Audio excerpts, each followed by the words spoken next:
I got this video recommended to me about a month ago. Genshin will never get better, Snezhnaya is doomed, but apparently it's a very objective video. I like to give my 2 cents for these and give my opinion, which is obviously not going to be super objective. It is going to have a lot of bias or lack of bias for certain things as well. But since I've been trying to take every aspect of Genshin more seriously lately, so I've always loved the story, I've always loved the lore, I really hated the combat at a certain point, but now that I've started to take team building more seriously and have fun with it, I'm actually finding parts of the combat that I really do enjoy, as long as I don't take it too seriously. So, let's see. Will Genshin ever get better? Is Snezhnaya doomed?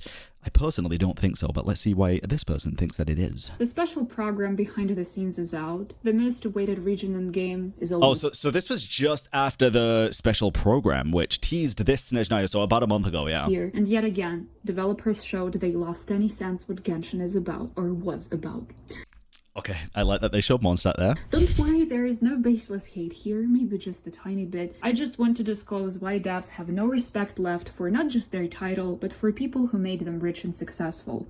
Okay. One of the issues is the gap between developers and players. It feels like I do think there is always going to be a gap between developers and players, no matter how you look at it. That is true. That's for sure. Developers live in their own imaginary world, and the feedback they get comes from easily impressed children. First of all, how do you have such audience when your game literally sells sexualization? When your plot evolves around heavy topics for mentioning which this channel might be even banned forever? When you have a... Whoa. Hold the front door. What?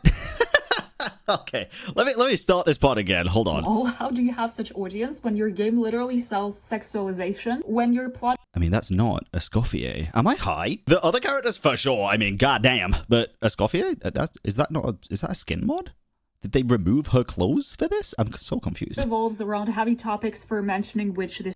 You also won't get your channel terminated for talking about the children experimentation and suicide and stuff for Enkonomiya and the Sun Children. That's not going to happen. It was dark for sure. It was freaking amazingly dark. You're not going to get banned for talking about a game storyline though. Channel might be even banned forever. When you have a gacha system in your game and pricing there is, honestly, it's insane. Well, whatever. Yep. Like, we all agree that the majority of players, like at least the oldies and those who started playing and fell in love with the early stages of the game, like same people, what do they anticipate? They anticipate emotional payoff that was building for 6 years, right?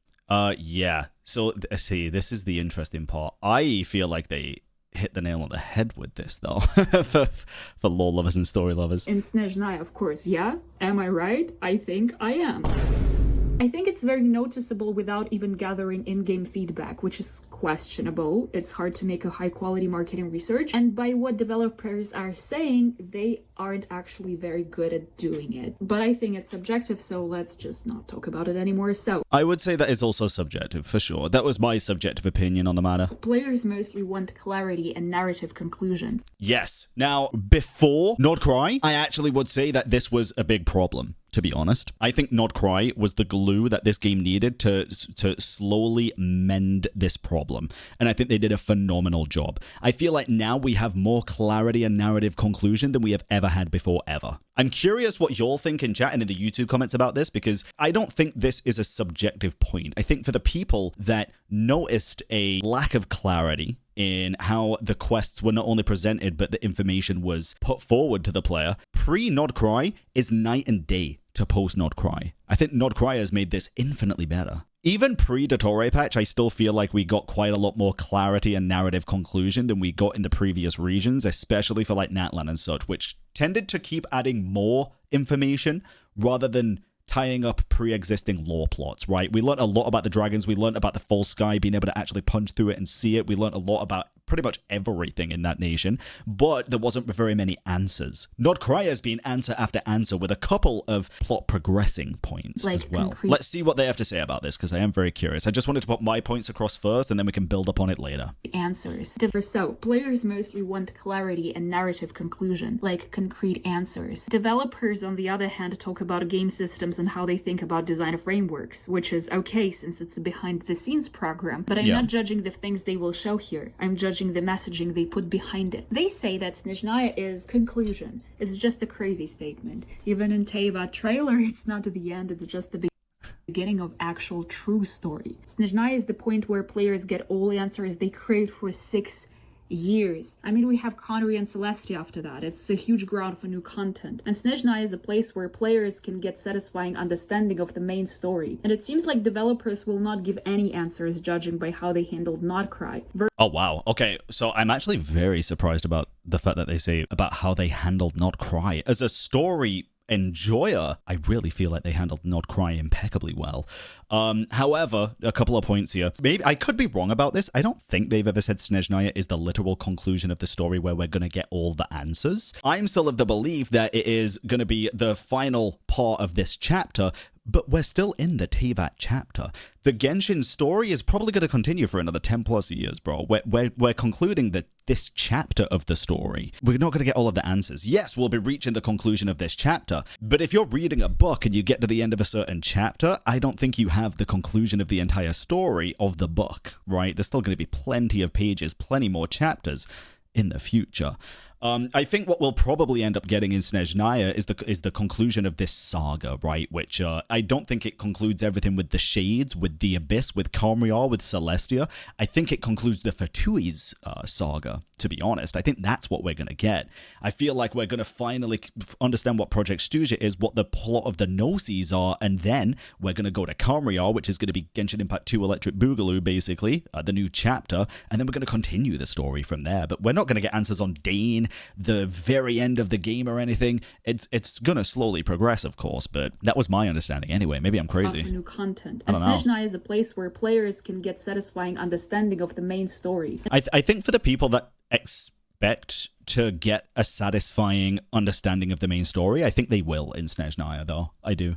I think they will draw it to a good enough conclusion to where the chapter feels like a finished chapter. And it seems like developers will not give any answers judging by how they handled Notcry. Very curious about this one. Version which was meant to close story gaps. I really feel like it did. Let's see what she says. I'm curious. You had 6 years, and this is what you were talking about in the program for the most awaited part of the game. Like, okay, you were showing behind the scenes, but surely you had design roadmap and ideas about how Nation will look like and feel like and stuff. Maybe you could show just sneak peek about that. But no, we came up with the idea of terrain. And yeah, Cryo Element will be a placeholder for some yet another ancient power that only special traveler can wield. Oh, and yeah, like music, it will be Baroque, yeah. Yapping about what an open world is and how other titles are successful. It's just insane. It's about Snezhnaya. Guys. You know, this kind of makes me sad, bro, because the way that this person's talking about it makes me feel how I felt like a year ago. Respectfully, it just sounds salty. It sounds personally offended. It really reminds me of how I felt a year ago when I did go through the burnout stage, and I didn't want to admit it. I'll keep listening. We'll keep going, because I am genuinely interested in what they have to say and why they feel this way, but... Please, like, are you this far from real world or sanity? I mean...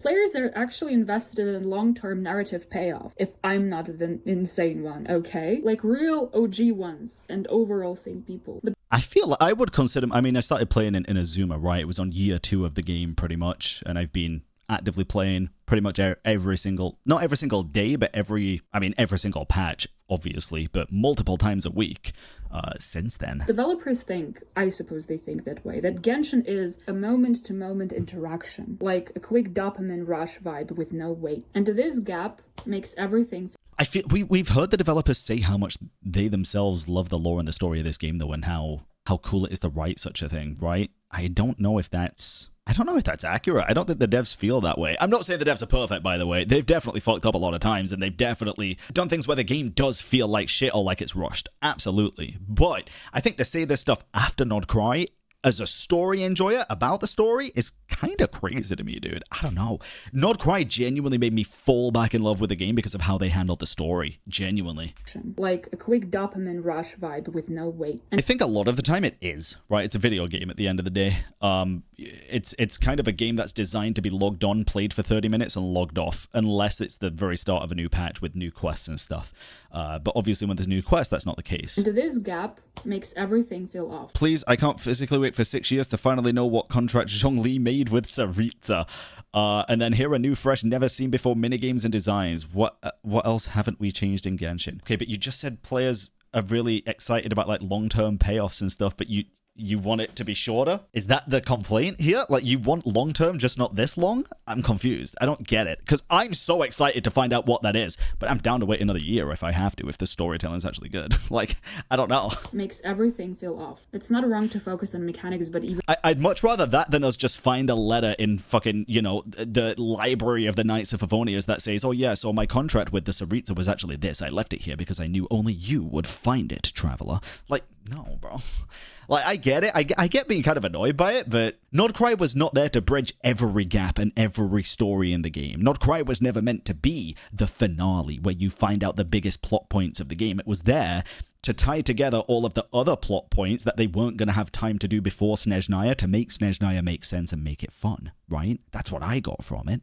And I feel like they did a great job with that. And put in a behind-the-scenes program with such philosophy. It's not wrong to focus on mechanics, but even put in a behind-the-scenes program with such philosophy, it feels like avoidance. I really don't understand that part. Or better said, ignorance. That feels very ChatGPT-esque, but Second I don't issue know. are No issue with it, but in their own messaging and loss of trust. This is just hilarious, to say the least. In the last stream, they stated the main purpose of sudden Luna version and postponing Snezhnaya for another year to close story gaps. And the result, they created more gaps and closed like this much. I very much disagree. I mean, to be fair, Gold didn't even wait until Nordcry was over to say this, but there was still 2 whole patches left, but I very much disagree. I mean, for terrain gaps, not a crime map wasn't fully released this year, and we will not getting any map expansions this version either. Okay, but it's not finished.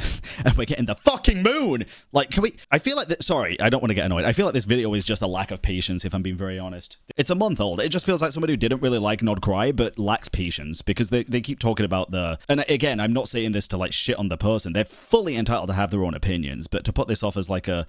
They said in the beginning, like... What was it? It's not blind hate. Maybe a little. It kind of just feels like it is. And maybe mine is just like blind enjoyment of the game, because I very much am enjoying Nordcry and the way that they're doing things right now. I feel like they're taking very much the steps in the right direction for the vast majority of people playing the game. But maybe I'm crazy for that. But like to go on about this and say like the Nordcry map wasn't even fully released this year when Nordcry's not over yet. And if you'd have just waited a few more weeks to get that live stream, you would have seen that we have the moon and we're learning about Dragon Tech heading into Snezhnaya. Like, yes, you could say that's opening up more things and not finishing any plot lines, but that's the point. It's the patch before Snezhnaya. It's like leading us into what we are supposed to expect. I feel like this is a non-issue personally. Released this year, and we will not getting any map expansions this version either. From missing spots on Teyvat map, we only got Dormant Port, another 2 spots in Lua, and only got Dormant Port. Only? Bro, we've been waiting for that for 5 years, bro! Sumeru and also Natlan were ignored, and this port isn't even about a port. Mejavari, they said that they were going to continuously expand upon in future versions, but they never specifically said that it was going to be a Nordcry, to be fair. It was just an assumption, which I also assumed, but hey, can I be honest? I'm so glad we're getting the moon instead of fucking Mejavari. Deadass. So happy. Or we also got the Temple of Space. That itself. It has some ruins that lead to another map. To the map of new story, of new expansion. The Temple of Space, yes, had some things for new story, but it is very, very, very much continuing the very original story of the game, which is about the ruler of fucking space. It's literally about Asmodee, and I mean, there's so much more I could say about that. It's very much a continuous quest. Yes, it also introduced new stuff. Listen, if every single quest in this game just closed every gap without introducing new things, it would have ended 4 years ago, bro. This is what a sane Dormant Port map would look like. I'm actually very confused about what I'm seeing here. Horses? Is this a rage bait video, bro? Am I getting rage baited? And this Reddit post pretty much sums up. Temple of Space area is very good, but yet at this point it's clear as day Hoyo doubles and triples their resource spending on different minigames and rollercoaster tycoon mechanics every 5 seconds with extremely condensed or instant maps, while Overworld of Teyvat gets little love. Having done this meme doodle, I'm officially cured of any remaining delusions, I guess. We're getting the horses in Mond expansion and Varka patches, trust. They're working hard on the map expansion. Snezhnaya is going to be like Russia, trust. They'll get rid of the holes and connect some of the map in Luna, trust.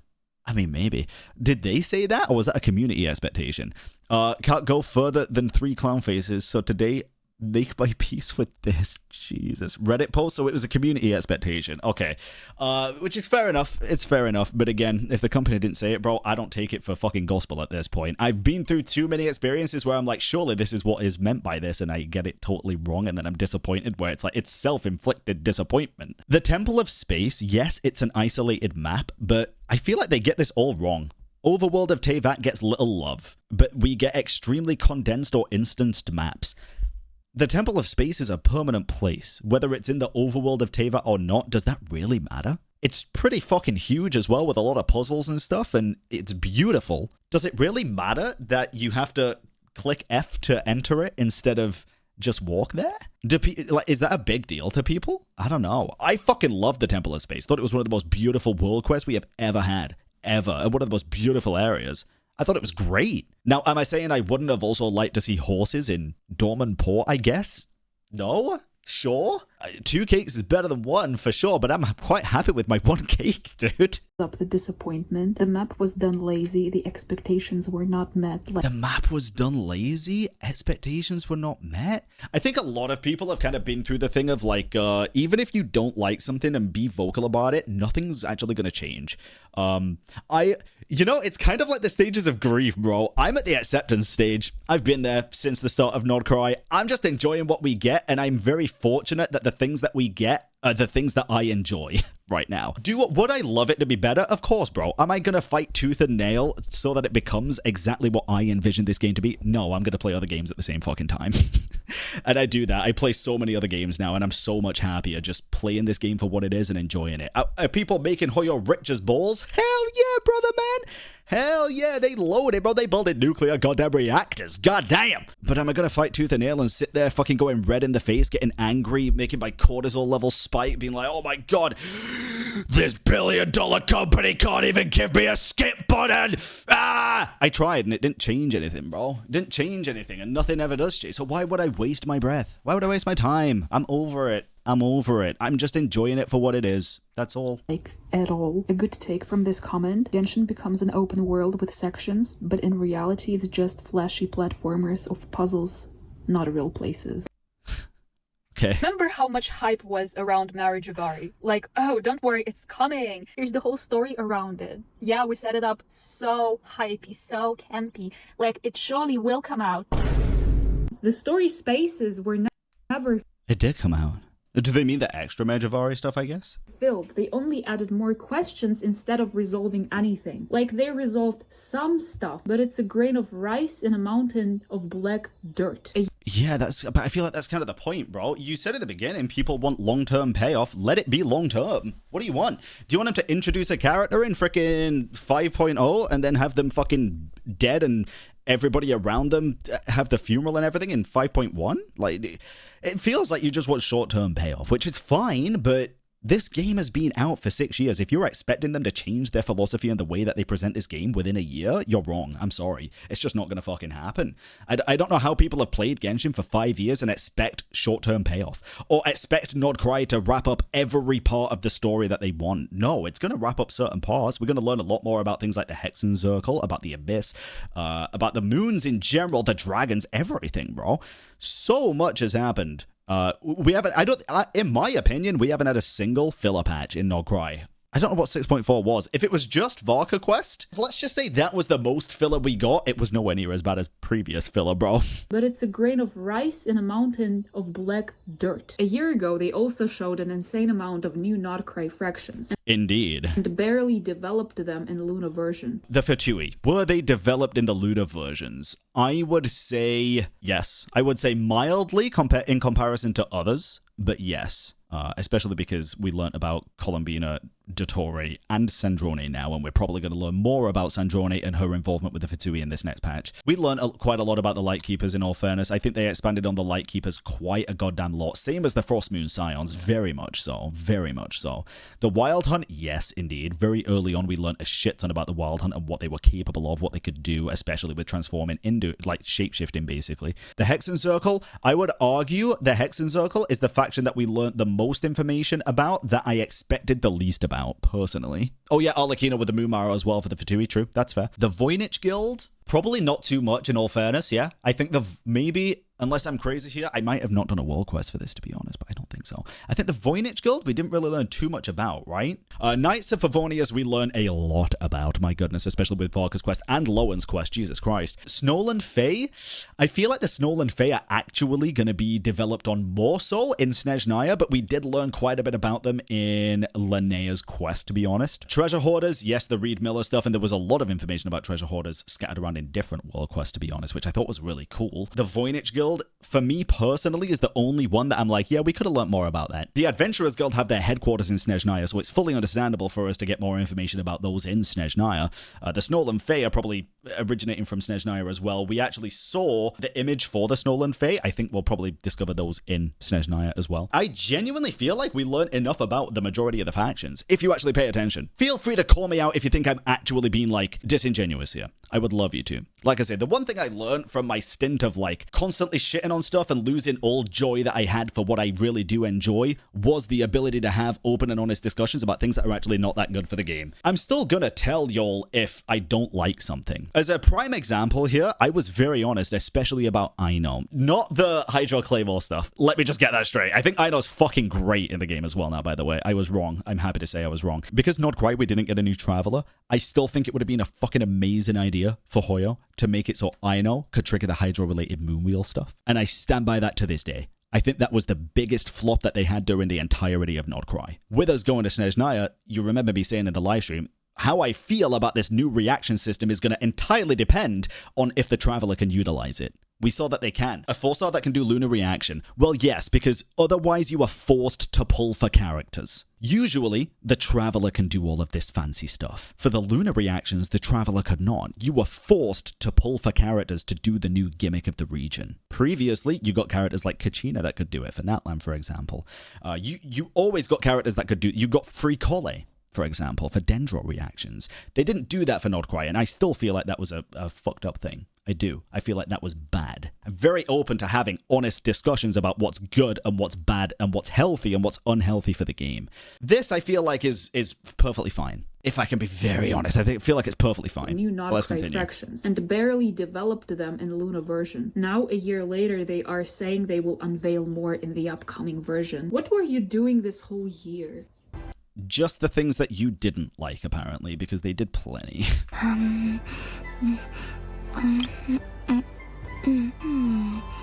Yep.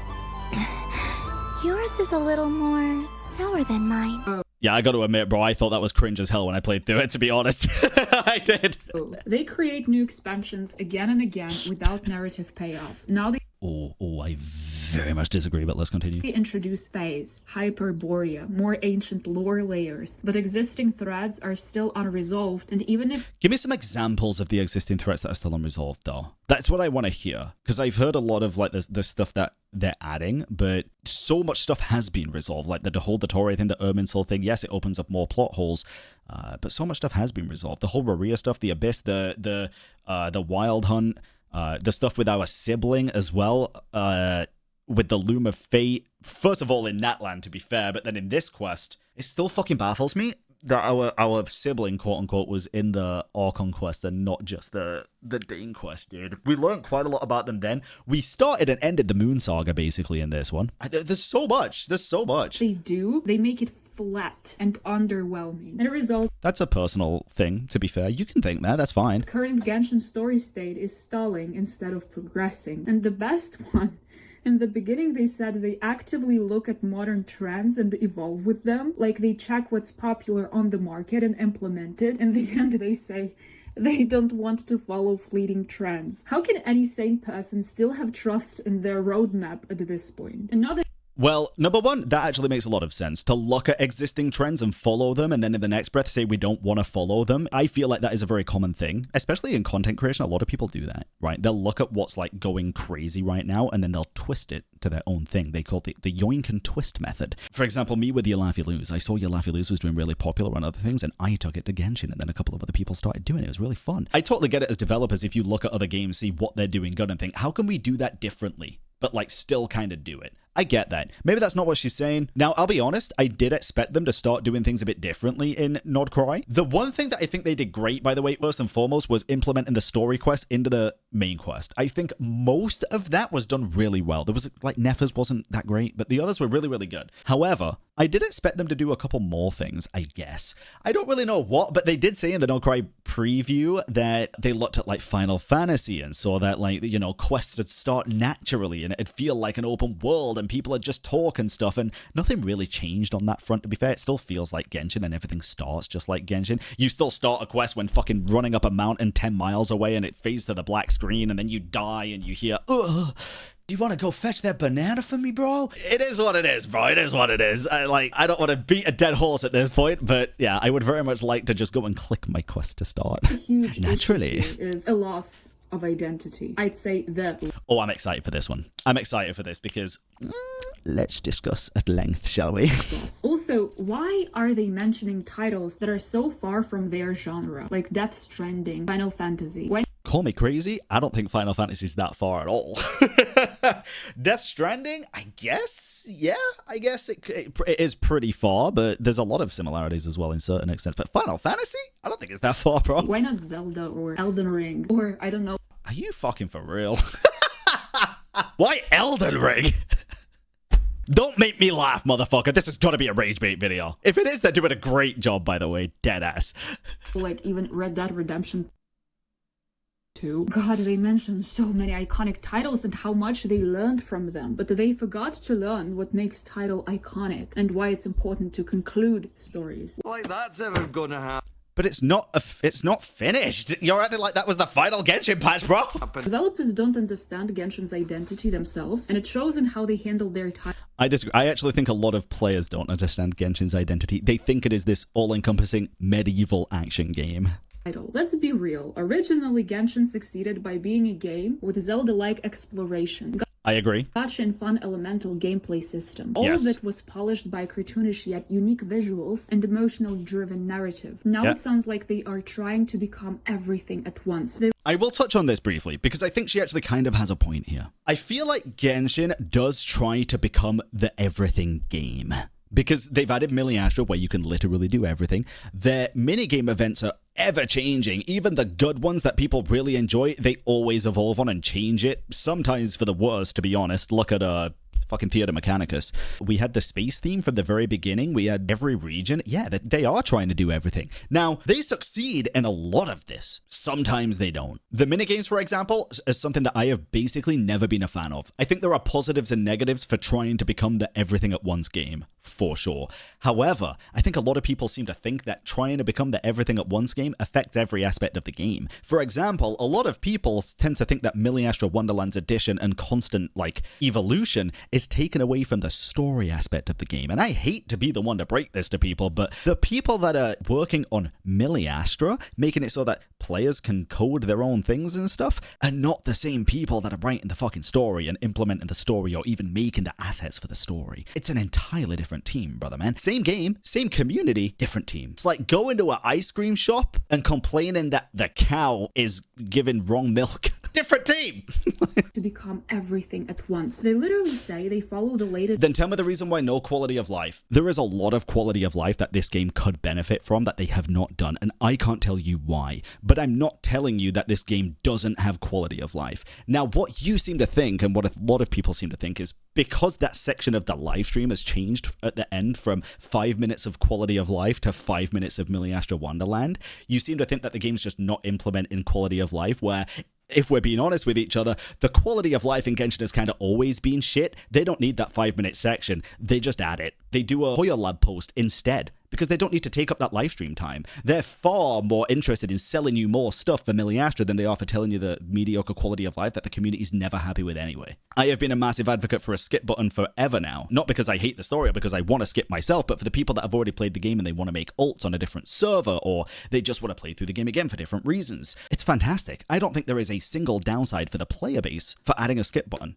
That's my opinion. Now it sounds like they are trying to become everything at once. They literally say they follow the latest game trends to keep Genshin fresh and interesting. But it's just weird, no? People play Genshin to play Genshin, not to play something that's popular on the market. It means that Genshin has no idea or basement behind it. I hope Genshin doesn't have a basement behind it. So this is just, again, somebody who doesn't like Millie Astra, which is fine. It's fine if you don't like Millie Astra, but let's not pretend it's taking quality away from the rest of the game when it is a totally different team, bro. It's just not. Show me some evidence, because everybody that sees this never is able to provide any semblance of evidence. Ever. I just don't think that's the case. I guess they literally stole this mini game from some indie developer, which is crazy. I mean, GeoGuessr game existed before, but the visuals, animations, and overall UI design is suspiciously familiar.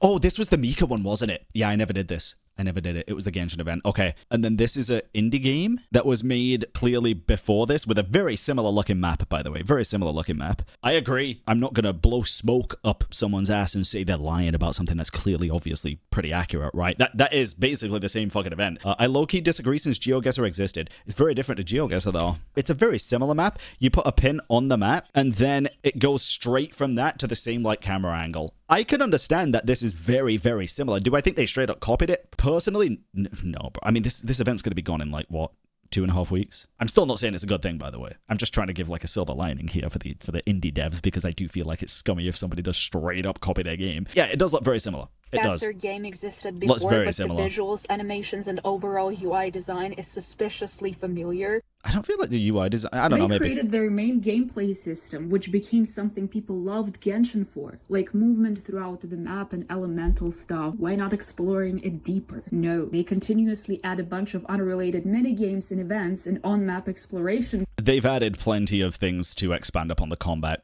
The elemental reaction system. They've added a whole new element. They've added so many things that change the elemental reaction systems, like the stellar stuff, the lunar stuff, everything that's already in the game. Are you supposed to like it all? No. I really didn't like a lot of it. I'm learning to like it now, to be honest, now that I'm building more characters. This is what I always say. A lot of people will always argue Genshin never do this. That's not true. They just don't add the quality of life that you like. Genshin has no content right now. No, it does. It just doesn't have content that you want to do, which is two very different things, but you can be pissed off. If there's a minigame that you hate and you're like, Genshin never had minigames anymore. They do. They're just not minigames that you like. I'm not going to sit here and say Genshin never had minigames. I am going to sit here and say, I don't really like the minigames in Genshin, so I'm just not going to do them. I'll just play a different game if I want to play minigames. Yeah. I'll play Super Mario Party, bro, with my friends, like all two of them. Are parents friends? Anyway, that's what I'm like. No, they continuously okay, well, fuck me, I guess. Add a bunch of unrelated minigames and events and on-map exploration that isn't using the main gameplay tricks. Just why? They created a gimmick, aka elemental system. Having a gimmick in your... You know what everybody's been asking for years, or a lot of people? A fucking parry system. That's not part of the main gameplay. Every time there's a parry event, everyone's like, this should be in the main game, bro. Give me a character that can actually do this proper good parry instead of just like Beto or something. You got people on both sides of the fence here, bro. Some people are like, yeah, stick to your main gimmick, bro. Some people are like, yeah, give us new stuff. Gameplay is something that makes your gameplay enjoyable, and it's why people want to come for more. What's changed in the exploration since the game came out that's made it worse, though? I feel like exploration's only realistically got better, right? Some regions, I think, did a worse job overall. I genuinely think the exploration itself in Natlan wasn't that good. My two favorite places were Dragonspine and Inazuma, bro. Deadass, because I love the puzzles in Inazuma, and I love the danger of Dragonspine. I'm being so for real. And I love the complexity of the inside desert puzzles in Sumeru. This is the basement of your gameplay, the basement of the experience that players have. And developers never developed it deeper. Like, we can't light up campfires to cook or light up elemental monuments. Some puzzles require elemental power sometimes, but overall, at least now, it's all about turn into this thing or use this magical power instead. When they talked about... I think making the puzzles more element focused, again, would be a good thing. Instead of interact with this thing to do this thing. That's what I thought about Sumeru puzzles as well, to be honest. Like the puzzles where you had to interact with the green thing and then shoot the thing and it'd go to it. Yeah, no, I agree. Bad idea, because then it's annoying to have to switch characters all the time. I personally liked to have a team that was specifically a puzzle-solving team. Because there's easy ways to do it now, bro. You just press the team button, you can hit left or right, and you've got so many team presets. It makes it so much better. I feel like Sumeru, Natlan, and honestly, kind of Nordcry as well. But I'd have to do more exploration on Nordcry to give give my actual thoughts and feelings on that. Have worse puzzles than the rest of the regions, though. That's just my personal thing as well. Turn into this thing or use this magical power instead. When they talked about cryo element, I felt like this, basically. They explored the idea of cryo and, well, they came to the idea that it preserves. Hello, Geo. Like, in I like the art, but where does the idea that Geo preserves come from necessarily? I mean, if anything, the Goddess of Salt... it's hard to come up with new and exciting stuff when the game is running with new content for so long. Like, it's a live service game. And to be honest, for a live service game, they produce so little content. I have to call this what it is, which is just absolute bullshit. Bro, we get patches every 6 weeks. With new stuff for everyone, pretty much. Most of the time, new story. Every time, new characters. Sometimes a new map expansion, which is obviously a lot more work. Big events, small events, yeah. Leyline Overflow, which is always helpful for players as well, to be fair. Now, I'm very curious about this. Dry patches in between. This is 6.5, by the way. So they're saying 6.1, 2, 3, 4 with dry patches. No main quest for several versions. Are we playing the same game? This has to be a rage bait video. I feel like I'm getting rage baited. Linnea had the temple patch. I'm classifying that personally as main quest, bro. I'm sorry. Again, it's a personal thing. For people that don't want to do world quest, it is what it is, bro. But that was very main quest for me. That was better than most of the main quests. 0.0, 0.3, and 0.5 and 0.7 had maps. So 0.1, 0.2, 0.4, and 0.6 didn't have maps. So it's about half, right? Am I crazy? Wait, is that not normal? Did we actually get more in previous nations? It's fine to say, to be disappointed with the maps, but it's not like there isn't one. Like this says, no map for several versions. Yes, but that's the same as it's always been. I'm not saying Nod Cryo was like pulled out of thin air or anything, but it was never supposed to be released as its own standalone thing in between Natlan and Snezhnaya. It was always supposed to be a part of Snezhnaya, right? I just have a feeling that the exploration was an afterthought in comparison to the story stuff in Nod Cry, which I'm okay with because that's my personal enjoyment as well. But we'll see. Maybe I'm wrong, and maybe Snezhnaya will also have a lack of large maps and a lack of good exploration features and stuff. But I do have a feeling it's going to be fucking huge, though. We'll see. In such a long amount of time. But there is truth to the statement that it's hard to produce new exciting stuff when the game is so old. However, they never really expanded what they already had. For example, they literally have an Omni element that exists in the game, and they had an amazing opportunity to bring it in. The amazing opportunity is when all of the Gnosis have been gotten and the Traveler gets all of their powers, by the way. Like, with the new mechanics, with 100th character, who was so fitting to wield the new element. Like, yeah, Skirk. And the one that doesn't wield any of the elements would have been the best to wield all of the elements. You're fucking high. You don't know what you're talking about. I'm sorry. Oh my fucking god. When it comes to cryo, it's one of the weakest and saddest elements. She doesn't even use it in the game. There are tons of ways to fix that. And the excuse for Skirk to have cryo, well, call it respecting local norms. The Abyss stands in direct conflict. I actually kind of understand what she means, I think. Oh my god. Is she basically saying that it would have been better for Skirk to use all of the elements, pretend to use all of the elements instead of cryo? Because that wouldn't exactly blend in with local norms now, would it, when nobody else on Teyvat can do that? With the will of this world. Other than the Traveler. So, to make my life easier, I disguise my power to make it appear cryo-like in nature.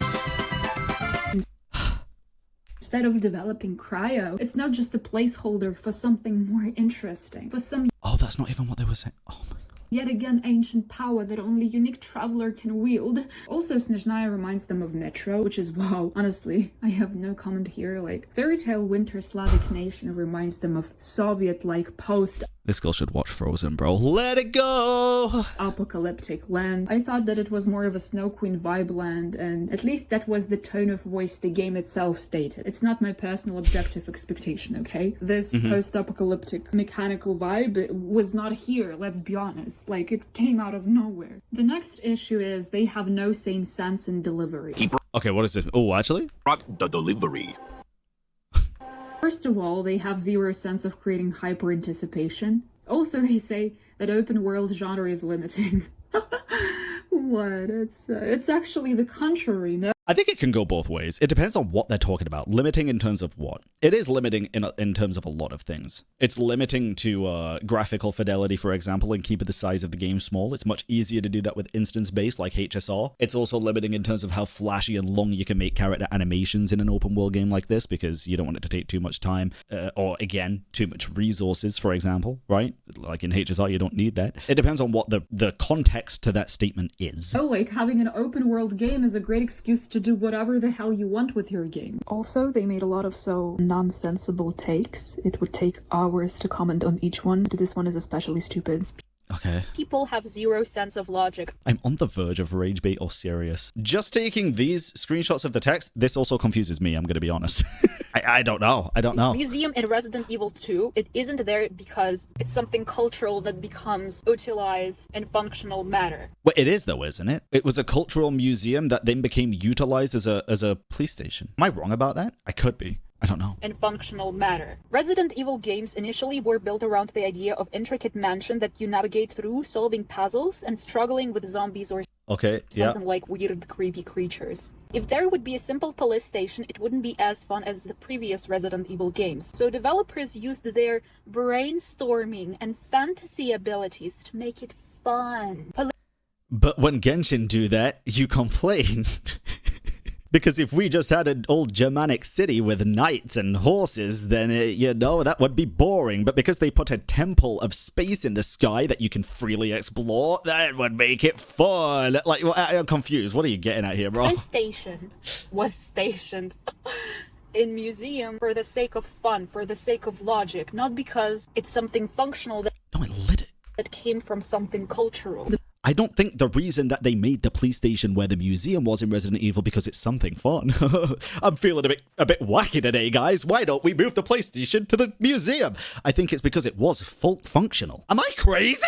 I'm so confused. They're misunderstanding what culture means. I feel like it's not the only thing that's being misunderstood here, but maybe I'm the crazy one, bro. I don't know. When they talk about game mechanics, modular interaction systems, elements like movement, interacting, elemental reactions and stuff, this is just game design. Yeah. These are simply modules that create the basis of Genshin gameplay. I agree. It was done well because these modules created a coherent system, like elemental reactions, and you could interact with the world just a little bit using them. But developers haven't explored this idea further. Instead, they always try to come up with anything else but expanding their core mechanics. An example of badly done gameplay Okay, I'm so glad we're actually getting examples here. modules is Minecraft. No, don't give me examples from other games. Give me examples from Genshin, brother man. Give me examples of what you're talking about. Haven't explored this idea further. Instead, they always try to come up with anything else. Anything else like what? Expanding their core mechanics. An example of badly done gameplay modules is Minecraft. They aren't interconnected, so it gets boring to play.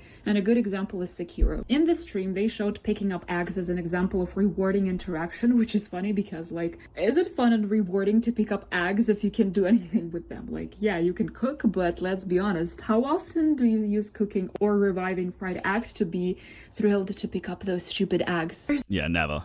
In all fairness, never. There's no proper But did they show picking up eggs as something that was meant to feel rewarding? I don't know. value in them for the player, so it's a doubtful enjoyment. Okay, so there was no example of what she was trying to describe there at all. She just compared Minecraft for some reason. That was a weird thing. But anyway, let's go on to the next thing. What was There's this? no proper value in them for the player, so it's a doubtful enjoyment. Also, feature focus. What is feature focus, just so I know, because I don't know what this means. Feature focus means what the patch focuses on. Okay, so the main focus feels trivial. Feels trivial compared to high narrative stakes of Snezhnaya. The feature focus of Genshin feels trivial compared to high narrative stakes of Snezhnaya. That makes no sense to me at all, I'm Like, sorry. hey guys, we are preparing yet another boring gadget for you. Yay! What you got there? It's a smoothie. Also, other interesting details. But yeah, if, they just had barren frozen wastelands and didn't expand upon it, then that would be boring. So they would have to add something new to make it fun. But when they add something new to make it fun, then we complain. that are worth mentioning. These might be subjective. Like, they aren't speaking English in their streams, although the majority of their playing audience comes from English-speaking countries. They don't even have subtitles in their stream? Yes, they fucking do. Oh my fucking lord, what are we yapping about, brother man? What the fuck are we arguing about here? What are you fucking talking about? You are confusing the shit out of me now. English in their streams, although the They don't have to speak fucking English in their stream. majority of their playing audience comes from English-speaking countries. Like, of course, Asia is the first one, but just look at this graph. Marvel Rivals, for example. Okay. The developers of Marvel Rivals, they learned English to show respect to their fan base, and players has been supporting and hyping them up for the effort. They also mention emotional weight and meaningful journey, but Genshin now is all about emotional dissonance. It's a bloated This just sounds like ChatGPT, bro. I ain't even gonna cap. They also mentioned this, but now it's just this.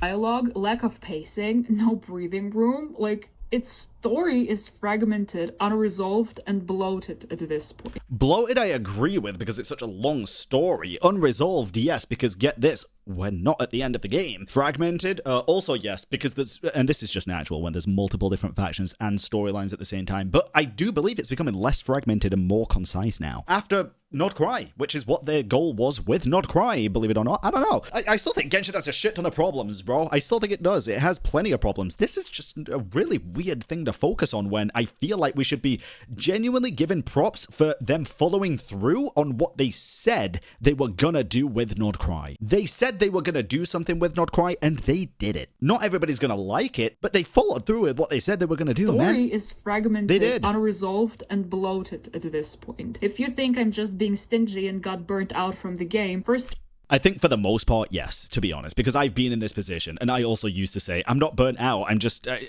sick of it. No, I was very fucking burnt out. I do think a vast majority of this comes from feeling like you've been personally hard done by, to be honest. I hope I get to the end of this and they're like, haha, get rage baited. I don't know. I feel like I'm going insane trying to see if they're actually serious or not. of all, I hasn't been playing actively for half a year now. Okay, then what the fuck are we talking about, brother man? This was patch fucking 6.5. Not Cry had been out for half a year. You can't talk about the patch that you haven't been actively playing for half. Are you serious? And I would advise you to replay Mondstadt and Leo quests I'd advise you to play the patch that you're criticizing. and explore the maps again on new account to see what I mean. This is crazy though, because I agree with certain parts like the exploration. The exploration felt more fun in Mondstadt, Leo, and Inazuma. But I think that's just because it was a new experience in a new game. Genuinely, I think that's why. You'll be shocked how much clearer and true to life the experience of Teyvat is processed there. I'll make a video about it actually, because it's a long talk. Also, Great. they explain the train dilemma in such There's no dilemma, bro. details. Like, I don't believe it's such an issue to code it. First of all, like GTA Liberty City, that was out in about 2002, had trains, and they can be problematic to code because they are static and they follow a fixed scheduled route. Wasn't the entire point of this the fact that they're not static and you can actually go inside the train and change the things inside the train? They already have such trains, Yeah, sorry, can you change things in this as well and change the route? And like lifts and Not Cry. Also, they mention music, like that it will be Baroque style. Yep. That is the Banger. thing you reveal about the most anticipated nation. it was behind the scenes and they revealed other stuff. Train music, and we are working on gameplay and also, oh, new gadget, yay! Like, I don't get it. I just don't get it. It's What did these guys want them to show, by the way, for this? This was like 3 months, 4 months before the actual SNES was coming out. Like, we recently just got another banger teaser, which is actually very exciting. And we're probably going to get more over the coming days. so stupid.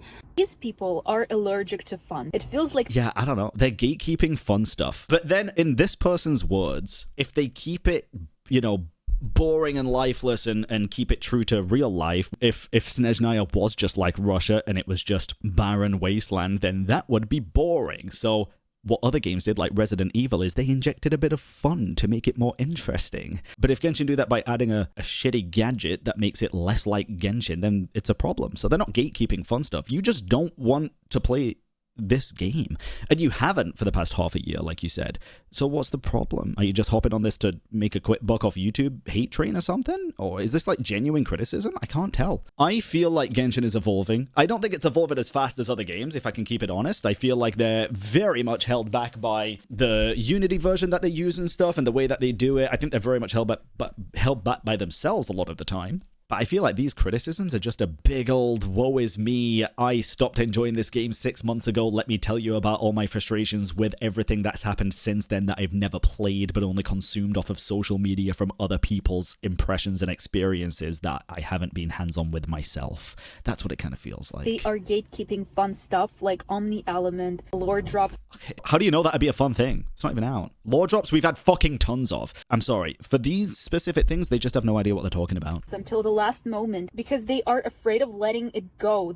The last moment of Genshin Impact Teyvat chapter storyline, yes, I would agree, and I think that is the best thing to do, and then start up the next chapter with that stuff. They are afraid of letting go of people's excitement and expectations, and in result, people get tired of waiting. That's something I can agree with. I do think people do definitely get tired of waiting, but it kind of goes against what she said at the beginning, which is players expect a long payoff, and just because it hasn't happened yet, they're like, it's too long now. So it's like, yeah, if people want a long payoff, then they gotta wait the long time, brother man. They get burnt out from empty... Like, why are we complaining that there's no, conclusion to the story a year before it's scheduled to even finish the Final Nation? Or promises, and the initial... We haven't even started the Final Nation. ...thing they waited for is ruined with the developer's delivery because it's now rushed and flat. Oh, it's rushed now.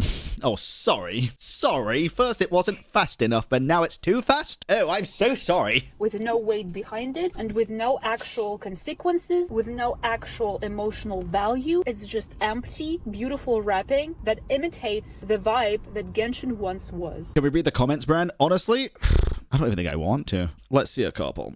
I miss when playable characters were simpler and you could mix and match a bunch of different teams. Now everybody has some type of unique regional mechanic and you have to play limited 5 stars with another specific limited 5 stars for them to be good. I think this is fine. I think this is an actual good piece of feedback. Genuinely. I do. This is a good comment. When I first started the game, I read every word in every quest, trying to get as much info and keep up with the story, even in the world quest. Now I even start skipping words in Archon quest because of how dialogue condensed they are. Even when I try to read everything, I still understand nothing. I'm sorry. Personally, I think skill issue. I mean, they have a Razor PFP in all fairness. Maybe it genuinely is. Out of most of the gacha games, the terminology and stuff in Genshin is probably the easiest to understand.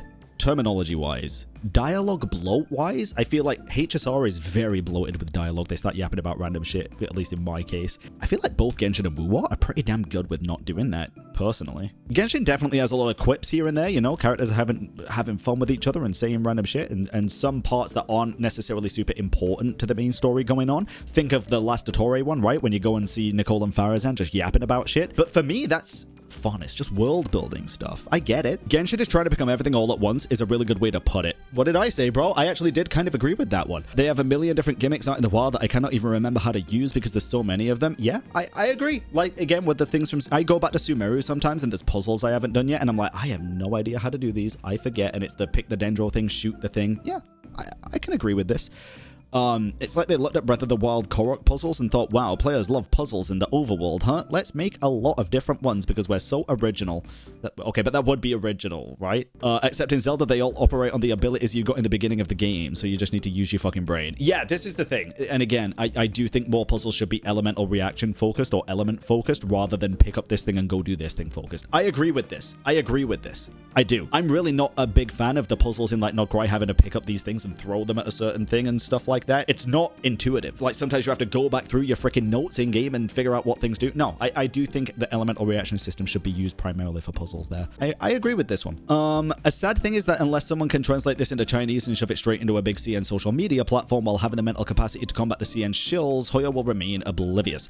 I don't like this thing that anybody that disagrees with this will be named a shill. I've been there, right? I've been called a shill and I've been called the biggest Genshin hater a million times at this point. That's kind of why I've come to the conclusion now that like I can be positive and I can be negative when it fits, but there's no point being overly negative expecting change because it will not happen. Finally, someone said it. I've been exploring on an ult and it's just as exciting as for the first time. So many chests everywhere that you can just stumble upon. Breaking rocks or chests feels natural. Lighting up monuments, campfires feels natural. You can feel the magic of the open world. New areas may look more magical, but the magic from exploration is gone. Puzzles feel out of place, or we just turn into creatures to do puzzles because, well, only the traveler can do that, and it's never explained why. This is a very subjective take here. I still agree with this. I still think the puzzles themselves have slowly gotten less up my alley the more the game's gone on. However, the whole I've been exploring on an ult and it's just as exciting as for the first time, I disagree with entirely. I don't even think it's a nostalgia thing. I played the game again from the beginning and got to like past Liyue and stuff and did Dragonspine. It's nowhere near as good as it was originally. You don't have that same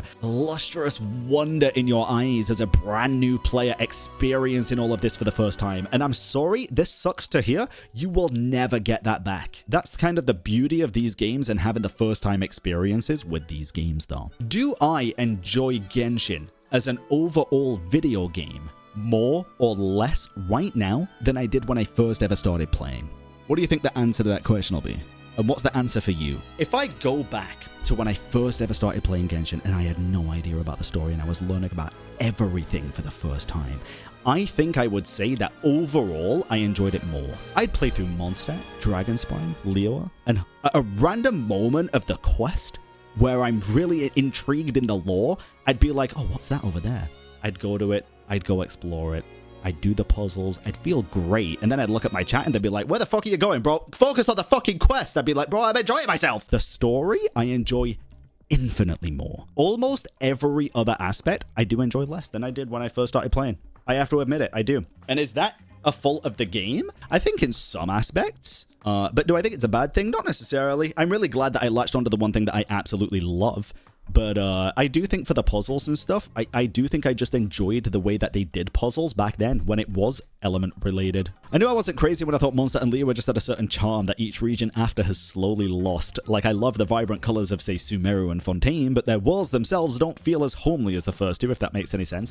Okay, great comment. Oh my god, great comment. That is the whole point. Mondstadt is supposed to feel like home, because it is. Liyue is supposed to feel like you're taking your first little steps away from it, you know, spreading your wings a little bit. Oh my god, I can go back anytime though. In Azuma, you get there, boom, jail, bitch. You don't belong here. We don't want you here. Get the fuck. You can't leave though. It's the first time you feel actual, like you don't belong there. You don't want to be there. Of course it doesn't feel like home. It's not supposed to feel like home. And then Sumeru happens and it's like, damn, bro, you know what? All my friends here that I've just made, all these friends are like a new family, man. Oh my god, we got Kole, we got Sino, we got all these guys around having dinner and having nice food and stuff, and then you go to Fontaine and bam! And then it's Natlan time and it's war.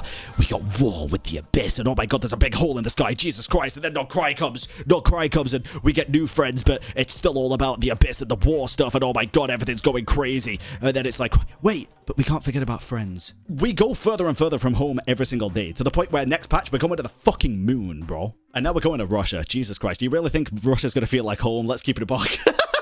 I love that though. That is the point. We're just going further and further away from comfort. And then the final one that I'll read is this. My dragon glazing ass has been waiting 3 years for Nibelung lore, and instead of unpacking what it means for Columbina to be literally his daughter, maybe next time let's just wait until the actual Nordcry patches are over before you start saying, we could have had this. We could have had Nibelung lore. Maybe just have a little bit of patience. Just a bit.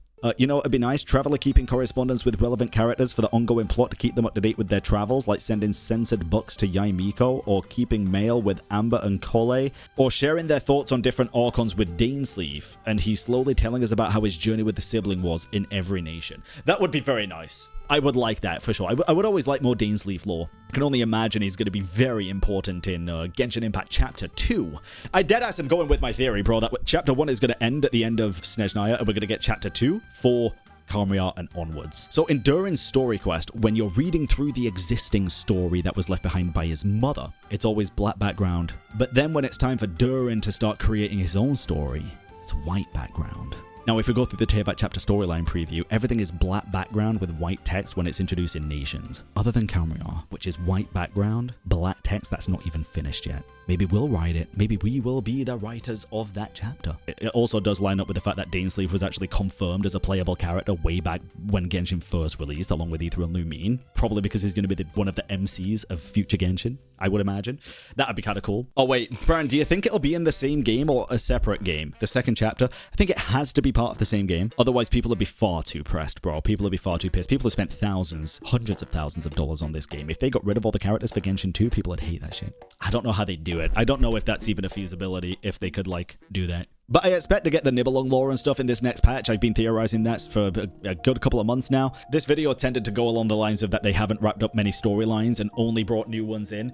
They're gonna hate this next patch, bro. Honestly, do you want to know one more thing real quick that we can leave this video out on, which is very interesting? This wasn't the Moon Sisters' names. This was like Solnari, Aralos, and Cannon. Now, a lot of people, not a lot of people actually, I've seen one post about it, thinking maybe they aren't the Moon names that she's even holding here. Maybe it's the fucking Moon weapon names. And we're gonna find out more about this in the final patch of Nordcry, because this has not been touched on. Deadass dude, I've had my grievances with Genshin. I still have some problems, but to say that Nordcry was the big failure of Genshin, I feel like is a massive stretch. I feel like Nordcry was really good for, honestly, a lot of players. If you disagree in the comments here, I'm actually really curious to see why you disagree, what you disagree with what I said in the video, and what you'd change about it to make it even better. I'm still very confused why they've decided to up the speed of the skipping, but not just at a skip board. It feels very, it kind of made me laugh, though. I'm not gonna cap, dude.